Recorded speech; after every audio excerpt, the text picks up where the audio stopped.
Hoy, en nuestro podcast más 963, tendremos como invitado a Daniel Felipe Orozco López, más conocido como Missing Colombia, un creador de contenido digital que ha logrado posicionarse con una de las cuentas de Instagram que más ayuda a visibilizar a emprendedores, medianas y grandes empresas a nivel nacional. Tuvo sus inicios en el marco de la pandemia y hoy en día ya cuenta con una comunidad de más de 40,000 seguidores. Con ustedes, Missing Colombia.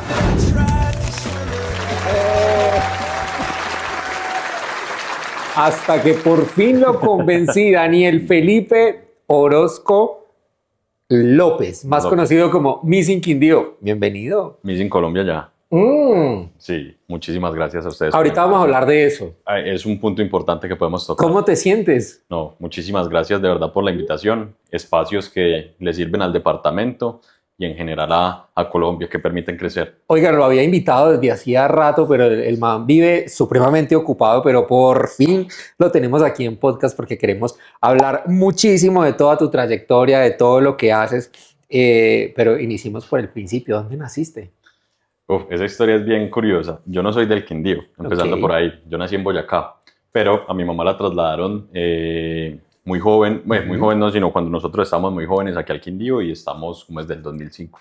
Entonces me considero más de esta tierra, adoptado por esta tierra. Literalmente me crié acá. ¿Acá estudiaste? ¿Dónde estudiaste? En el San Luis. Yo me gradué del San Luis. Pues recién llegado estudié en Personitas, ahora gimnasio contemporáneo, y de ahí pasé en cuarto de primaria al San Luis Rey y hasta ahí. ¿De pronto hubo bullying por ahí por ser boyaco? No, ni siquiera, ¿sabes? Era diferente porque cuando yo llegué allá el nivel académico siento que era un poco más alto, entonces yo entré a tercero. ¿Más alto dónde? ¿Aquí o allá? Allá. Ok. Entonces yo entré a tercero y casi que todo lo había visto, entonces no me sentía cómodo asistiendo a clases. Eso fue como el primer impacto a la hora del cambio. Igual cambiar de ciudad a esa edad siento que es un poco complicado para cualquier persona y más para un niño. Claro. ¿Cómo fueron esos primeros años tuyos en la infancia? ¿Con quién creciste? ¿Con quién viviste? Mis papás. Papá y tengo mamá. dos hermanos, papá y mamá siempre. Familia como súper unida, soy muy familiar, me encanta como estar siempre junto a ellos. Y dos hermanos menores, un hermano y una hermana. Okay. ¿Ellos todavía viven acá? Ahorita estamos juntos de nuevo porque mi hermano se graduó de la universidad, estaba estudiando en Bogotá y pues yo como ya estoy acá nuevamente, mi hermana sí estudia aquí en el Quindío. Ok. Hiciste todo el tema del colegio y siempre desde que estabas en el San Luis te destacaste entre los estudiantes. ¿Tuviste algunos reconocimientos en pruebas que se hacen en el colegio? Hablemos un poquito de eso. Bueno, a mí siempre me ha gustado el tema académico, siempre, desde que tengo recuerdos. Entrar al San Luis fue un reto porque era una dinámica distinta a la que ya venía, pero me pareció espectacular. Desde que entré, siempre como que estaba dentro de los primeros puestos, siempre buscaba estarlo, por lo que te digo, es como una pasión que siempre he llevado no sé, en la sangre. Siempre me ha gustado destacarme en el tema académico, me gusta mucho eso. Eso pues me llevó a ser el mejor ICFES del Quindío en el 2014, de los mejores del país. No me lo esperaba, pero fue una... ¿Hiciste el ICFES a conciencia? ¿Respondiste cada pregunta? Sí. Te lo digo porque yo soy honesto y en lo personal yo hubieron, sobre todo en la parte de la tarde, yo ya tenía pereza, tenía sueño, había creo que era la parte de inglés y matemáticas, había unas cosas que yo, no, esto al Team Marín, y me fue bien en el ICFES. Sí. Eso es relativo. Sí, eso es como muy curioso. A mí ese tipo de cosas, más que presión, me parecen retos que se deben cumplir. Porque antes lo veía uno como presión, como si no me va bien. Claro, y además porque del puntaje depende que tú puedas ingresar a X o Y universidad. Eso en el pasado, en la actualidad ya no funciona así, pero no lo veía más como presión, sino como un reto personal de a ver cómo me va. No era que me pusiera esa meta, pero vamos a ver cómo nos va. ¿Y en la casa no había de pronto tipo de presión? Nunca hubo presión. O sea, de hecho, mis papás siempre han sido muy relajados con ese tema. Muchas veces ni siquiera iban por las notas ni nada. Siempre ha sido algo como muy tranquilo. Entonces, para el ICFES no había nada de presión. Lo presenté a toda conciencia. De hecho, nosotros, pues allí en el San Luis, desde noveno nos estábamos preparando, haciendo pre-ICFES. Había un grupito de estudio diferente, como para los que queríamos avanzar un poco más. Era opcional, siempre estábamos ahí. pero de manera como muy divertida, nada así como tiene que ser académico y estudiar, sino nos sentábamos y armamos un grupito agradable para estudiar. ¿En qué momento decides que ibas a ser ingeniero electrónico? Uf, yo creo que en 11. Yo tenía muy claro por mis habilidades que era una ingeniería, porque me gusta mucho la física, me gustan las matemáticas, me destacaba, la parte social no me gusta tanto, la lectura no soy fanático a la lectura, entonces yo decía como que por ese lado no podía, pues no podía ser, sino que no veía como un camino. Y en 11 ya como que comencé a descartar las otras ingenierías y al final quedó electrónica ¿Dónde estudiaste? en la Universidad Javeriana, en Bogotá. En Bogotá. Sí, de hecho no tenía muy claro, yo me inscribí a la Universidad del Quindío, inicialmente iba a estudiar en la Universidad del Quindío, estuve en una charla con un profesor egresado también del San Luis, que estaba de director de carrera en la Universidad Javeriana. Nos sentamos a hablar y ahí fue que se tomó la decisión de electrónica en la Javeriana. ¿Con cuántos años ingresaste a la universidad? 16. Con 16 te fuiste a vivir a 16 Bogotá. ¿Y me fui con a vivir a quién te Bogotá. fuiste a vivir a Bogotá? Inicialmente viví donde mi abuela, que vivía cerca de la universidad. El primer año viví ahí, después ella se mudó y ya me quedaba muy lejos y pasé a vivir solo. ¿Y cómo fue esa transición de estar aquí en la ciudad? Porque aquí llegaste cuando tenías, ¿qué? ¿5 años? Más ¿Sí? o menos. Más o menos 5 años. Y ahí hasta los 16, que ya tienes otra edad y te vas a una ciudad completamente diferente a Armenia. ¿Cómo es ese cambio? A ver, yo siento que eso es difícil, pero es un reto que vale la pena. Uno acá vive en una burbujita, en la burbuja de los papás, siendo Armenia, que es un poco más pequeño que las otras ciudades. Uno vive como con muchas comodidades, que a la hora de ir a otra ciudad más grande y vivir solo, desarrolla uno habilidades necesarias para la vida. Con el simple hecho de vivir solo, de tener que preparar tu propia comida, de tener que alistar tu ropa, son detalles que uno dice, pues a esta altura ya no importa, pero en realidad a la hora de formarse como persona, siento que son valiosos y más en esa edad. ¿Y hubo noviecita en la universidad? Sí, claro. ¿Cuántas? No, una nada más. Yo he sido de relaciones muy largas, siempre. Ok. Me gusta como esa estabilidad y ese apoyo que ¿Y de brinda pronto la pareja. se dio que vivieron juntos durante el periodo de universidad o cada uno en su casa? Vivimos juntos un tiempo. ¿Y cómo fue esa convivencia? Difícil, muy difícil. Porque además, que tendría 18, 19 años. Más o menos, sí, 18, 19 años. A mí me parece, ese tema sí es difícil ya uno siendo maduro, con cierta capacidad económica para usted responder y no tener ese tipo de problemas. Ahora esa edad que uno se cree el más grande, pero en realidad son inmaduros. es un inmaduro que no sabe nada de la vida, está aprendiendo aún. ¿Y ella qué estudiaba? Ingeniería industrial. Ok. Siento que es difícil, es muy difícil. El tema de convivencia es algo de manejar con mucho cuidado, no imposible, pero de manejar con mucho cuidado. Y a esa edad se dificulta un poco. ¿Fuiste el mejor ICFES aquí y en la carrera obtuviste algún reconocimiento especial? Sí, en la carrera, o sea, desde el inicio a mí pues, me pareció difícil, pero no imposible. Siento que uno queda con un muy buen, sale con pues del San Luis sale con buen nivel académico. Y llegamos allá y yo veía pelados que participaban, que eran como muy activos y yo decía, uff, eso está... Porque a mí nunca me ha gustado ser como, pues participar, hablar mucho, siempre he sido más bien como callado, pausado. Y yo decía, uff, no me va a ir bien. Pero ya después con el tiempo va entendiendo uno que son personalidades y también cada semestre daban un reconocimiento por excelencia académica que se lo dan a los mejores promedios, que superaban un promedio base que ellos ponían. Y todos los semestres me lo gané. O sea, ese era el reto como personal. Me encantaba eso. ¿Y eso te llevó a? Eso me llevó a, uno, ser el mejor promedio de la facultad, a ganarme una beca en los últimos semestres. Yo, a pesar de ser el mejor ICFES, nunca pude acceder a ninguna beca directa por el Estado o por la universidad. Hubo muchos factores. A ver, en ese tiempo fue la primera época, como promoción de Pilopaga. Entonces esos recursos de becas se vieron reducidos. Ecopetrol tenía ciertos requerimientos, que en ese tiempo también existía la beca Ecopetrol para acceder a la beca y no fue posible. Entonces ya con lo académico y destacándome en la parte académica pude acceder a una beca externa de un privado. ¿Y ahí a dónde te fuiste a estudiar? De ahí me postulé para ir a hacer la maestría en el Politécnico de Turín, en Italia. Es un programa de doble titulación que tiene la Universidad Javeriana con el Politécnico de Turín, en el que tú haces hasta octavo semestre más o menos, noveno semestre, y vas a hacer la maestría ya. Entonces sales con doble titulación, pregrado en la Universidad Javeriana y maestría en el Politécnico de Turín en Italia. Y de todo eso que aprendiste y tuviste la experiencia de conocer otras culturas, otros países, ¿qué crees que te aportó eso a tu crecimiento personal? A mí eso me parece una locura. Vivir en otras ciudades, compartir con otras culturas, es algo que le aporta a uno a nivel personal, a nivel sentimental, en todos los campos de la vida, te permite crecer. Yo le aconsejo a las personas que si tienen la oportunidad de hacerlo, que no lo duden de hacer.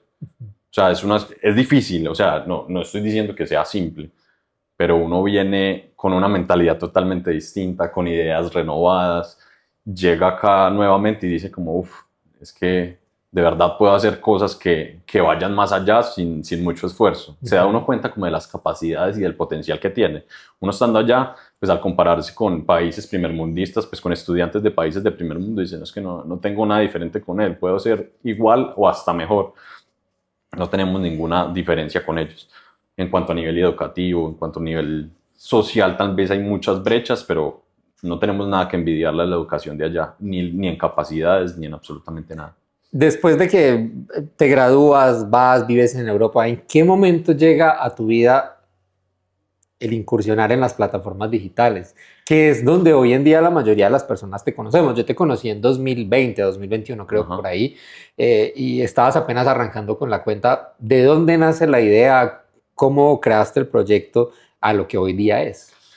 Eso es muy curioso, pues hace parte de todo eso. De hecho, Missing es parte de esta misma historia. Pues sabemos que traduce Missing, pero ¿por qué le pusiste? Nació en pandemia, de hecho va a cumplir 5 años ahorita, nació el 1 de mayo del 2020. Sí. Yo estando en Italia, haciendo la maestría, entra pandemia, yo estaba en el foco del COVID, había acabado de llegar de Colombia porque vine en Navidad, entonces me dijeron, Daniel, se devuelve, mi mamá y mi abuela, devuélvase. Y yo, pero no, acabé de llegar, devuélvase que eso está complicado, porque las noticias mostraban que en Italia eso estaba terrible.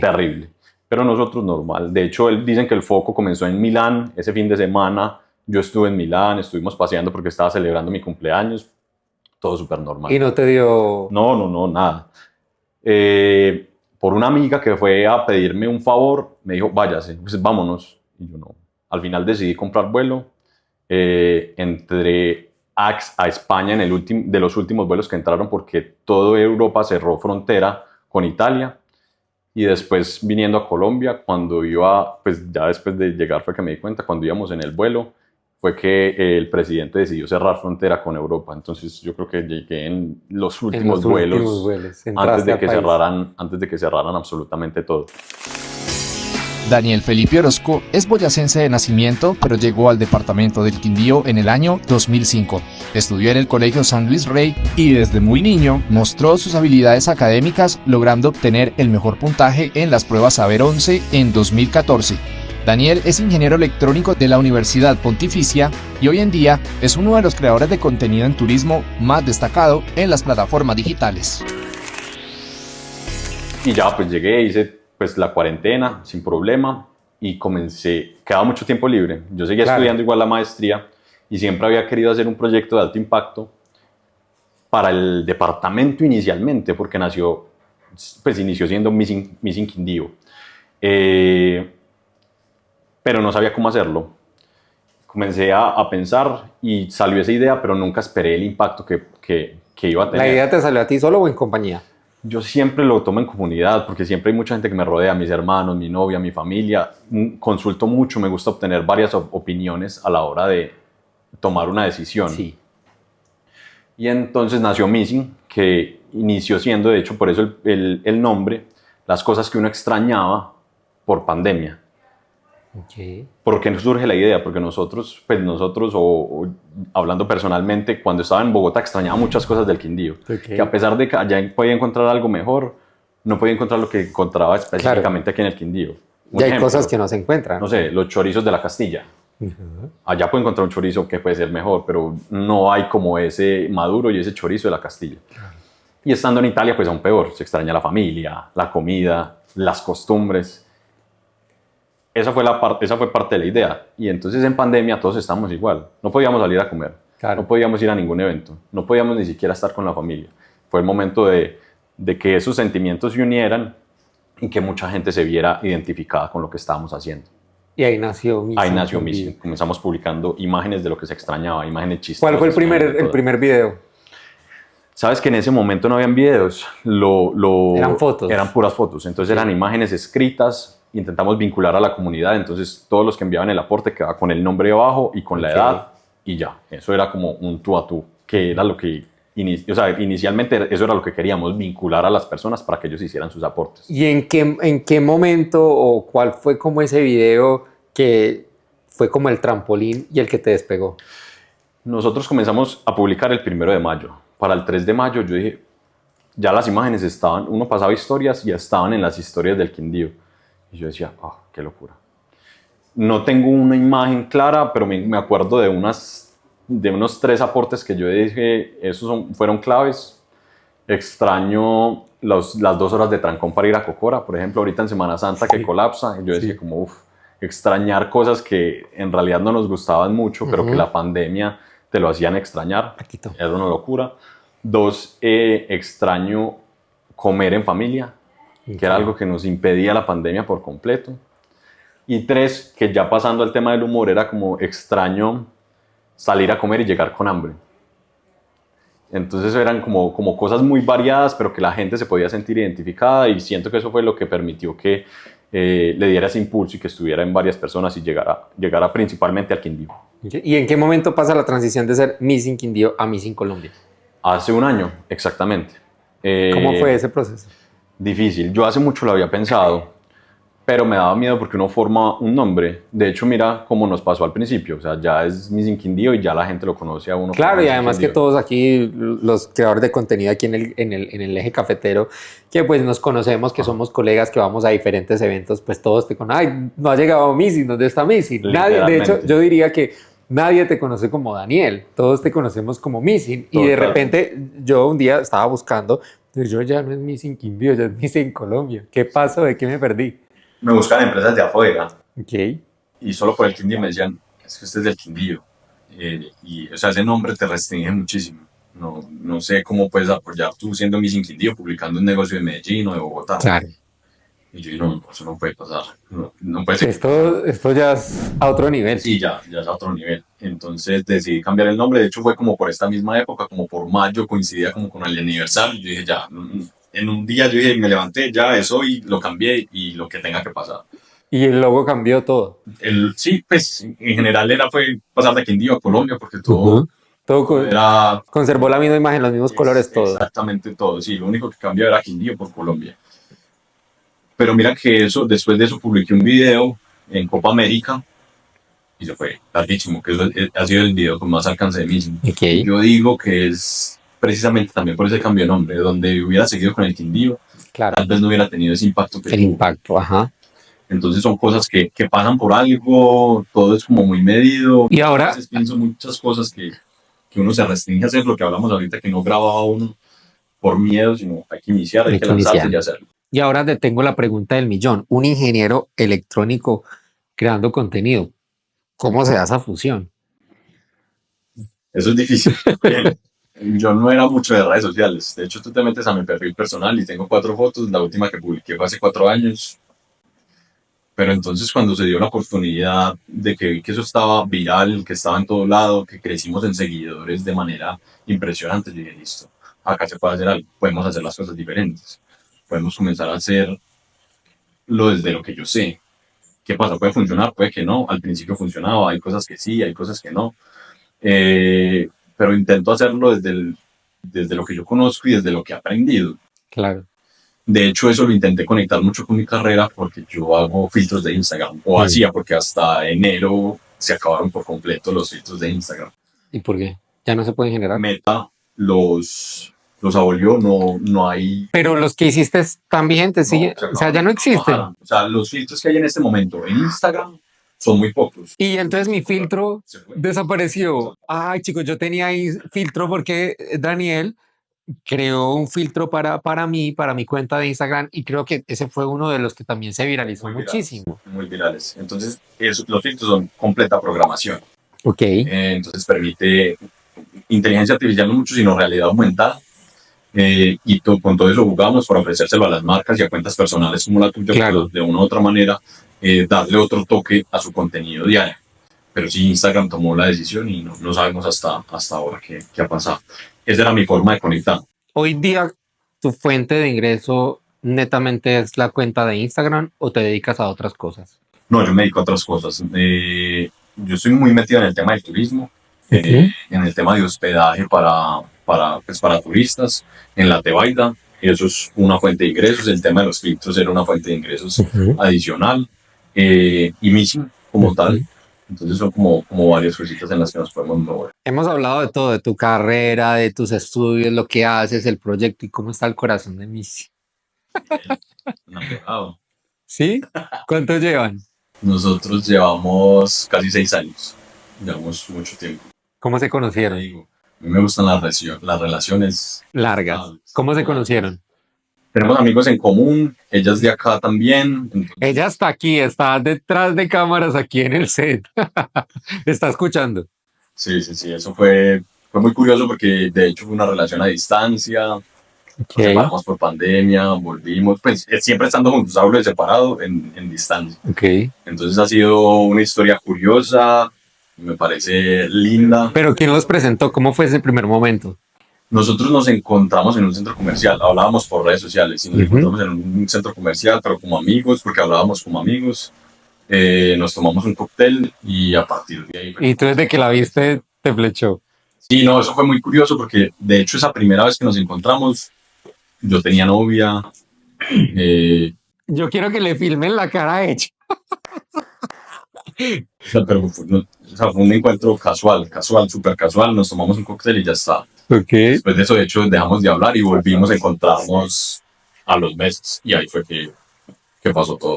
Y ella ha sido un apoyo fundamental para ti en todo Sí. este proceso. Y ahí de pronto, matrimonio a la vista. Yo no sé, yo soy muy pausado con ese tipo de cosas y con ese tipo de decisiones. Yo siento que una pareja está para apoyarlo a uno. Claro. Eso es lo principal que yo veo en una persona que Ujú. esté ahí para apoyarlo a uno.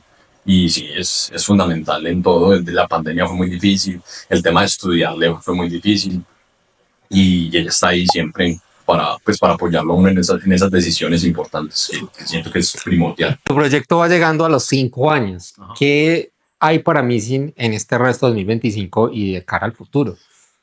La idea es seguir creciendo, Ujú. seguir ampliando como la oferta que tenemos. Hay un reto grande este año que es lo de los filtros que no lo quitaron, entonces es ver cómo conecto el tema de la ingeniería que me preguntabas con Missing, porque no quiero dejar de lado la ingeniería y Claro. más pues con todo el trayecto que he cursado. Entonces la idea es ver cómo vinculo las dos cosas para que de alguna u otra manera le sirva a la comunidad, sea en tema educativo, sea en tema de enseñar a las personas nuevas cosas, nuevas tecnologías. Estoy todavía en el proceso, no tengo muy claro aún cómo va a ser, pero pues esa es la idea primordial, no separar mis dos pasiones. ¿Cómo te la llevas con los otros creadores de contenido de la ciudad y del país? Ha sido muy curioso porque cuando yo llegué nuevo a conocerlos a ustedes, no entendía mucho la dinámica, mi personalidad no iba mucho con eso, Claro. entonces al principio era como un choque como Nosotros todos alborotados y tú todo puestecito. literalmente. Pero uno va entendiendo que son contextos totalmente distintos y se va adaptando a la situación. Ujú. Siento que tengo muy buena relación con todos precisamente porque no conocía ningún contexto, no era del medio, entonces me gusta compartir con las personas y me gusta hacer cosas juntos, que siento que es la forma de crecer entre todos. ¿Cuál es el video que has dicho definitivamente este contenido no debió salir? Que no debió salir. ¿Sabes que nunca me ha pasado? ¿Nunca te ha Soy pasado? muy cuidadoso con ese tema y me gusta que todo lo que salga sea perfecto, perfecto, perfecto. Más bien agradezco, por ejemplo, lo que te contaba el video de la Copa América, que fue un video que yo decía, no lo voy a publicar. Es un video de 10 segundos que no va con mi contenido. Lo iba a publicar en historias, al final decidí publicarlo en Reels y 13 millones de No. reproducciones. Y eso le dio otro giro completo a mí. Entonces muchas veces uno se restringe a hacer muchas cosas. Ahí ese fue el punto principal de yo decir, pues madre, Claro. Me estoy restringiendo en muchas cosas por ser perfeccionista. ¿Por qué no? Intentemos, nadie pierde. O sea, uno muchas veces está pensando en los demás y no piensa que puede ser una buena cosa. ¿Qué mensaje le envías a todas esas personas o creadores de contenido que quizás están empezando en el proceso y te ven a ti como un ejemplo a seguir? Eso es un punto importante. Lo primero, en general, no a creadores de contenido, sino a las personas, yo les aconsejaría que se especialicen en algo, o sea, que tengan algo de dónde cogerse, sea estudiando, o sea, es que muchas veces nos ven personas jóvenes que dicen, yo quiero ser como usted porque come rico, pasea rico, pero detrás de eso, ¿qué más hay? Yo estudié y sé que si en algún momento llegan a cerrar mi cuenta o esto se acaba, tengo de qué cogerme para sobrevivir de alguna manera. Mientras si no tienes otras opciones, ¿qué vas a hacer? Entonces me parece muy importante aconsejarle a los jóvenes, a los niños y de hecho a los adultos que tengan una destreza, algo pues que te permita subsistir de alguna manera. Eso como primero. En creación de contenido, ser muy constantes, ser juiciosos, tener convicciones en que eso va a funcionar y ya está. Ser muy pulido, como si fuera una empresa. Literalmente yo manejo Missing como si fuera una empresa. Tengo unos ingresos, tengo unos egresos, cómo va a ser, cuál es mi responsabilidad con mi cliente, porque de una u otra manera uno trabaja con personas, ellos son clientes míos, quiero que queden contentos, si no quedo contento, ¿por qué quedo contento? Entonces manejarlo todo, a pesar de que es digital, que no es tangible, como si fuera tangible, es exactamente igual que una empresa. Nada, Missy, a ti muchas gracias por habernos acompañado aquí en podcast. Estamos felices todo lo que nos contaste, nos compartiste y pues de parte de todo el equipo de producción te deseamos muchísimos éxitos en tu carrera y aquí las puertas abiertas siempre para cuando quieras venir. No, ustedes muchísimas gracias por la invitación.